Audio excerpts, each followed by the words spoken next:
Nakakabilib naman ang ganitong kabataan. Sinasabayan ng diskarte para matustusan ang kanyang pag-aaral. What's up sa inyo mga katrupa? Ipapakilala ko sa inyo si Neneng B ng Quiapo. Kung hilig nyo ay Hungarian overload, nasa halagang 50 lang, ay tiyak masasarapan ka dahil overload ang cheese niya. Located nga pala si Neneng B sa ilalim ng Carriedo LRT, Quiapo, Manila. So ano pang hinihintay natin mga katrupa?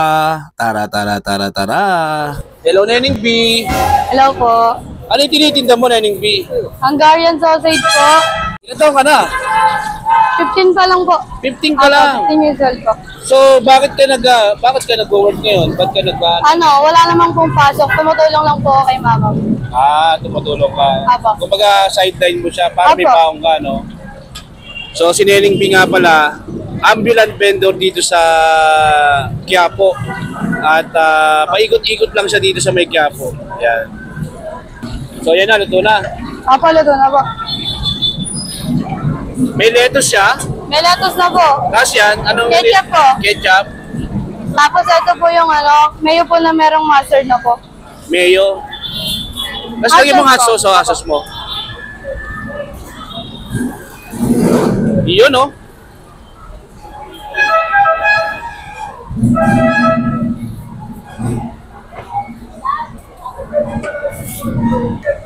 Thank you po. 50 pesos to, ha? Apo, 50 pesos Tignan mo, lang po tropa, yan. oh. Yung overload niya na worth 50 pesos. Tropa, ito na yung yung Hungarian overload ni Neneng B ng Carriedo. Tikman na natin actually. Maraming sumikat na Hungarian overload, lalo na yung kay Daga, yung nag-trending na kay Daga dyan sa may Divisoria at dun sa may harap ng simbahan din ng Quiapo, meron din dun, no. So tikman na natin, tropa. Worth 50 pesos lang yan, no. Tignan mo, grabe. Sobrang dami talaga. At tikman na natin siya.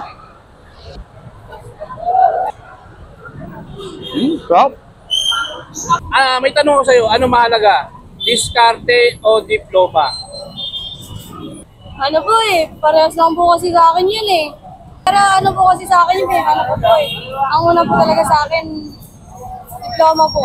Diploma Apo. talaga. Number 1 talaga yung sa pag-aaral. Yan lagi mo tatandaan, unahin mo yung pag-aaral, saka matutunan mo yung diskarte. Apo. Number 1 mo siya. So maraming salamat, Neneng B, ha? Salamat po. Ano, sir? Diskarte. Bakit? Para makakuha ng diploma. Ayun, sakto-sakto. Pinagsabay niya kasi yung diskarte, saka diploma. Maraming salamat, Neneng B, ha? Anong sarap nung mo, Salamat Hungarian po. mo. Thank you.